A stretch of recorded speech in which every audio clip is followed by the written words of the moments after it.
What's shaking, movers? I just finished filming beginner boxing basics. Look, I still have my wraps on.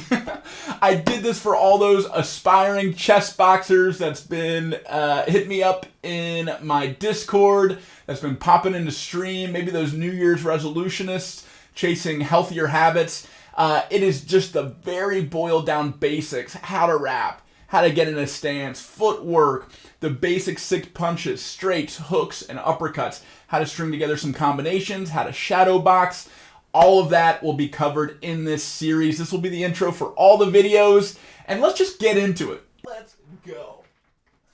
All right, next up for beginner boxing basics, we're going to be talking about stance. Stance really doesn't vary much when you're thinking about boxing, outside of what foot is forward and back. And the way that you dictate that is what your dominant hand is. In general, you want your dominant hand back and your lead hand to be the non-dominant hand, or the smaller, weaker, faster punch. So in order to do that, I'm right-handed, right-footed. So I'm going to be in a regular stance. If you're left-handed, we'll go through that too. That's called southpaw. And you just reverse everything I'm about to say. So for regular fighters, the stance is going to be take about a half a step back, so that your toe is a little behind your heel from your left side. After that, you're going to turn your foot so that is somewhere between about 90 and 45 degrees. So if you take your front leg and see a line, the back leg is going to be either right out at 90 or a little bit in towards 45. I like it about midway in between those two. Okay, so now where the variance comes is how close your feet are together, what's comfortable for you based off of how long your legs are, what your boxing style is. But in general, if you imagine a clock, you want your feet to be about at 11 o'clock and about 5, maybe 4:30 o'clock, okay?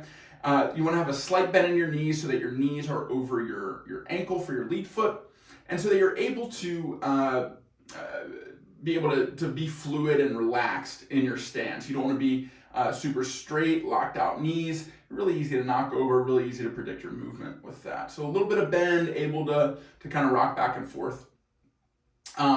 And when you're standing, this is something that's hard to show, but it's easy to feel. You want to start to put your weight towards your toes. So if you imagine about 70 to 80% of your weight in the balls of your feet, it's going to help you bend your knees. It's going to help you be able to be more agile, to be able to step in any direction.